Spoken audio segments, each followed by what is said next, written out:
guys, this is Eli here for Ancestral Recall, and we are going to finish up our cube with our colorless cards, not counting our lands, which we did in the first episode. So just to let you guys know, just a quick update, I am working on my Alpha Beta Unlimited reviews.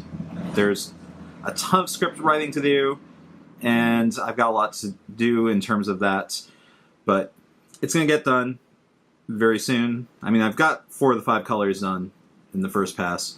And I'm also doing a giveaway, so stay tuned about that. But yeah, let's get right into these colorless cards. So first off, my cube's all about combat, and I like aggro elements. Here is Signal Pest, one of the few 1-drop creatures for the cube. Really solid, especially if you got lots of guys out.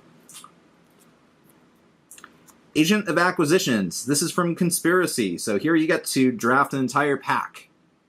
This is an option. It's a fun card. I don't necessarily think people are going to get too excited about it if they get in the last pack, but yeah. Lore Seeker, another Conspiracy card. This is the famous add another booster to the pack. Fun, fun, fun. I have enjoyed all the Conspiracy drafts where this happens. Mortar Pod. Kind of a creature here. Yeah, so I've sorted this by creatures and then non-creature artifacts. And I count Mortar Pod as a creature because it does come in as equipment, but it comes in with a 0/1 guy. It's just a little bit of ping. But yeah, I think Mortar Pod is actually a pretty cool thing. It handles a lot of little problematic cheap guys. So yeah, it's not the most powerful card in this cube, but it works. Perilous Mirror. If you want to put something on a Mortar Pod, well, this is a good choice. No. But Perilous Mirror, perfectly fair, 2-drop. It will usually trade with a 3-drop or a 4-drop. So yeah, this is pretty awesome. And everybody can use it. Steel Overseer. Drafting artifact creatures is not really a viable strategy in this cube, in my opinion. But this guy builds up over time, and there might be an occasional bit of synergy, so yeah, he's cool. Bottle Gnomes. I dig Bottle Gnomes. They are fun little guys. They don't do a ton of damage or anything, but whatever, they're efficient beaters. They're a good answer to beat down decks. Not that there's a ton of them in the cube. Palladium Mirror. This is a powerful card, because we're getting 2 mana ramp, which is available to everybody. Really solid card. I love taking this early, especially if I've got lots of big stuff. Pilgrim's Eye. Here's a bit of mana fixing. Available for everybody. Costs 3, you get a 1/1 flyer, and you get to search out a basic land and put it into hands. So, perfectly good. Keeps the mana going. I'm a fan of this card. I know it's underpowered compared to power cubes, but so is everything. Ticking Gnomes. We've got Echo. So you have to pay for it twice, and you can sack it to do a point of damage, but 3/3 for 3, accessible to everybody. Yeah, it's playable. Never going to be your best card, but it's a role player. Cogwork Librarian. More fun with drafting. So you get to take a double dip, and someone else is going to double dip after that. That's fun. Dodecapod.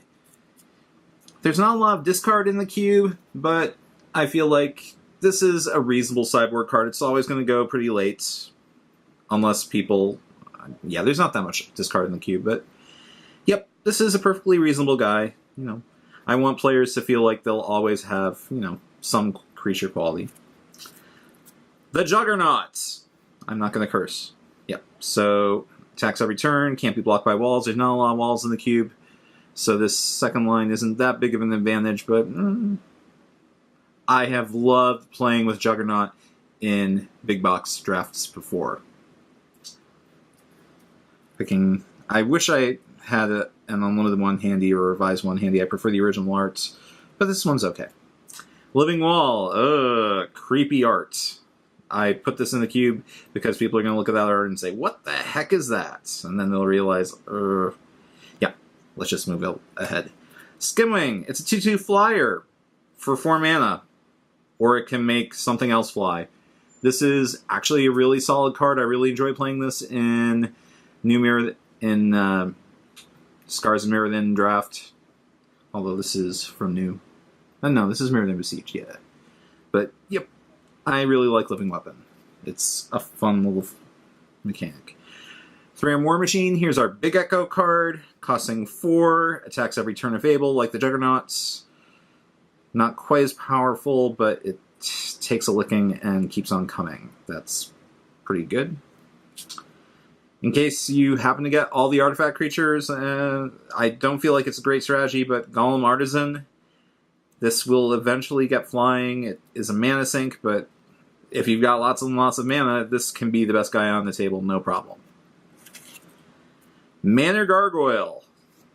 Mind your manners around this guy because you can't take him down if he's on defense. Indestructible as long as he has Defender. I like that a lot. And he can fly if you pay 1. Although he loses Defender. Yeah, and he loses Invulnerable. Yeah, this is... I know that it's not the most powerful card, but for late game strategies, if you're trying to take down a guy who's going all out aggro, but not super fast, this is a perfectly respectable card. Precursor Golem. This guy makes minions, and you can sometimes get even more minions. Wait, no. Well, yeah, there's a couple copy cards in here. Yep, so Precursor Golem, you gotta be careful with removal spells because it's easy to remove one and the rest, but yeah, just 9 power and toughness for 5 mana, that is a friggin' deal. Skyreach Manta, this card sucks. You're not gonna be drafting 5 colors in this cube. This is a temptation. Some decks will be playing 3 color, and they might get a 3/3 flyer for 5, which in traditional limited stats, yeah, that's fine. So that's why it's here, but don't live the dream. Speaking of living the dream, yeah, we've got Composite Golem here. I don't think it's really viable, but it's an interesting way of just putting out an intense jolt of mana. 6 mana for 4/4, not efficient, but you can do a couple nasty tricks with this, depending on, the top of your curve. Wormcoil Engine. Okay, this is an amazing 6-drop. It keeps on coming, it's hard to kill, and when you kill it, you've still got 2 more 3/3s coming at you. This is super powerful, one of the best cards in the cube. Death Mask Duplicants. Not super powerful, but over time it can get more and more tricks. Yeah, I mean, it picks up Fear, First Strike, Double Strike, Haste, Landwalk, Protection, and Trample.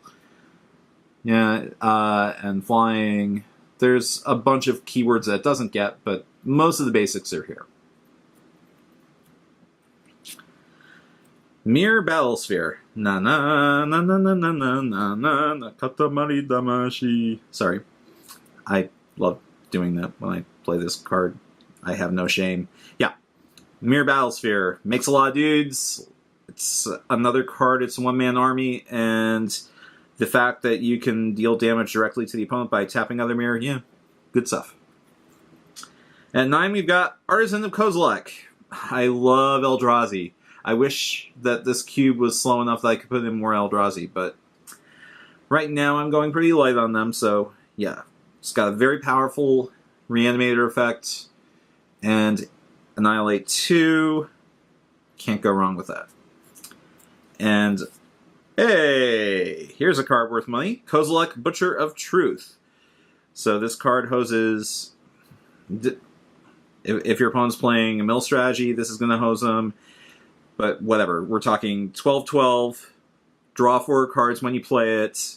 It costs 10 mana, but who cares? If you can get your deck into the long game, this is one badass finisher. Alright, we've passed our creatures. Now we're into the area of non-creatures. So first we're going to start off with Black Vice. It's a great turn 1 play, rest of the game, not so much, unless they happen to be running a ton of card draw. Bone Splitter, great for aggro decks. This will just put a beating on people. Chromatic Star, here's a little color fixing, just a little bit. The Mana Screw, yes, we've got here a unhinged card.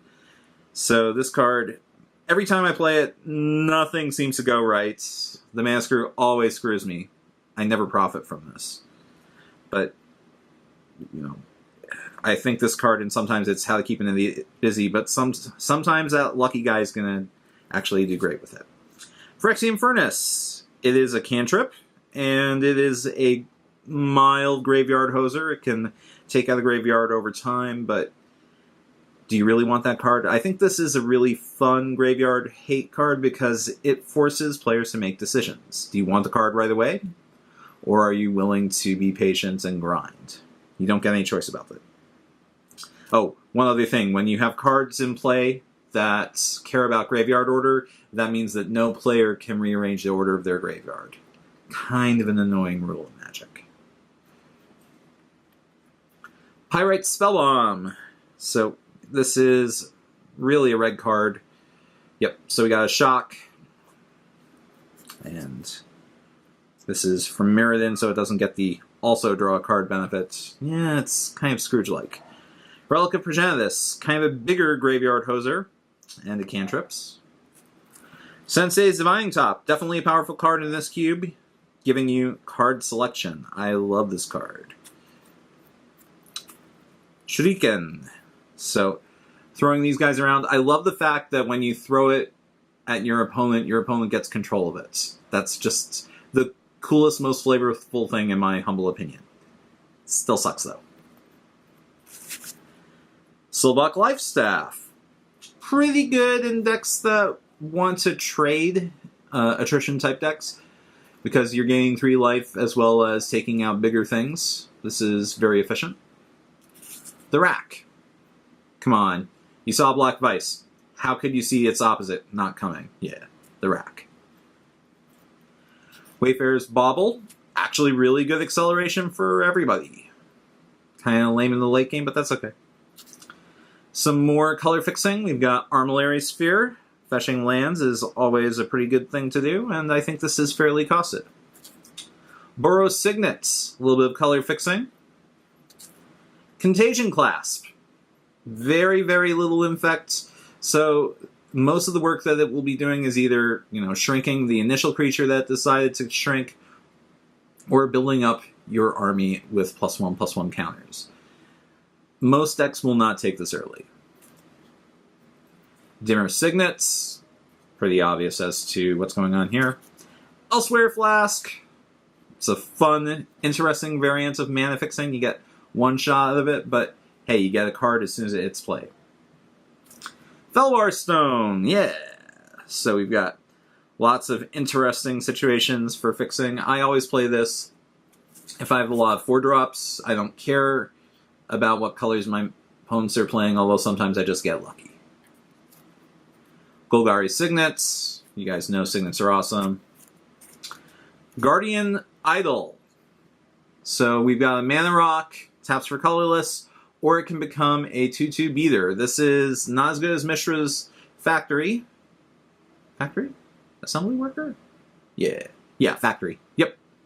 Yeah, so this is more or less an artifact version of Mishra's Factory, which I dig. I personally like the acceleration element of it, but yeah, coming into play tapped is a bit of a downer. Is it Signet?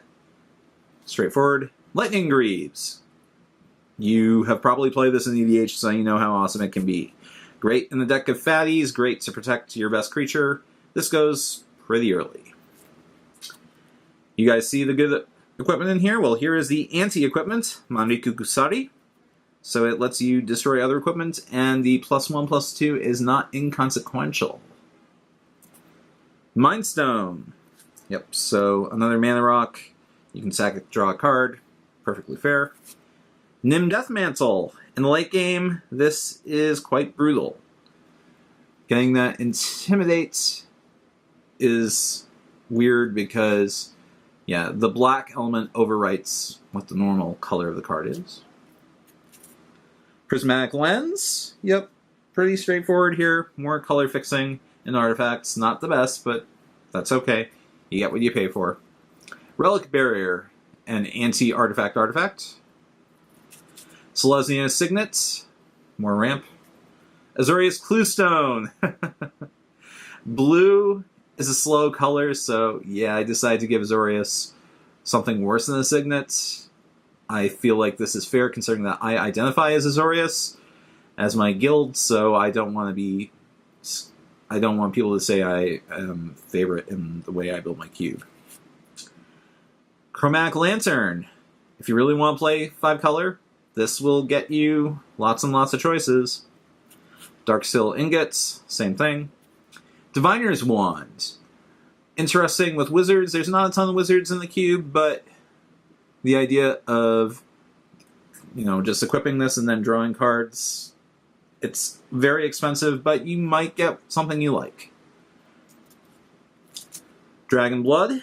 Nice little tactical card, building up your army over time. It's very expensive, but sometimes a +1/+1 counter in the right place will turn the tide of the game. Ensouled Scimitar. Here's a interesting enchantment. I put this in here as opposed to Dancing Scimitar. I don't know why, other than the fact that I just like Dancing Scimitar, but I wanted to put more equipment in. Loxodon Warhammer. This is a first pick. Oh my god, does it hit hard. This just breaks down your opponent's attempt to get ahead in the damage race. Quietus Spike. Death Touch. And oh my god, if it connects, your opponent is going to be beside themselves. Well, you'll have cut their life in half, so they will be kind of beside themselves. Really? No script here. That was actually pretty smart. Tumble Magnet. A bit of disruption. Pretty cool. Doesn't let you tap lands, though. Umbral Mantle, a weird little artifact piece of equipment that lets you untap guys, and they get big when that happens. I really enjoy playing this in Shadowmoor Limited. Volshock Battle Gear. This doesn't require mana like Umbral Mantle. It's just straightforward +3/+3. 3 to play, 3 to equip. Nice, simple stats. Icy Manipulator. There's a Royal Assassin in the cube. There's a Nutling Imp in the cube. I might as well put in their partner for old school shenanigans. Thought Prison. Yeah. Thought Prison is not the best, especially if you're playing a mirror match in terms of color. But the fact is, you do get to look through their hand and exile a card from their hand. This is a 5-mana Duress with interesting consequences. Contagion Engine. Over time, this can be a Wrath of God effect that's one-sided. I really like Double Proliferate, but again, there's not a ton of +1/+1 counters in here. Sigil of Distinction.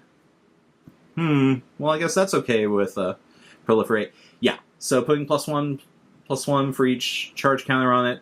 I mean, this is late game equipment, ideally, but sometimes you're going to play for 3 and it'll just do a little bit of business. Perfectly fine. Yep, so those are our artifacts, and hey, what are these? We've got Conspiracies. Just a little bit of Conspiracy, just to mess with people's heads a touch. We've got Brago's Favor, making a critical spell 1 less. I think this isn't fantastic, because this is pretty much a singleton cube with a few exceptions, such as Brothers Yamazaki. Double Stroke. Yep, so if you get to play a spell, you can copy it. This is very exciting. I feel like creatures are very powerful in this cube, so I want to just throw a bone to more spells. Muzio's Preparations. Yeah, this is lousy, but if you've got a favorite creature, sometimes there might be some cool trick like, oh, yeah, Persist guys. If you name a Persist guy with Muzio's Preparations, it will go on for forever, because it keeps leaving and entering the battlefield. Unexpected Potential. This is a first pick, because you will get to be able to draft and play any one bomb regardless of color. Really powerful, really interesting card. I'm excited to see people play it. And our last card of the cube is World Knit. Yes.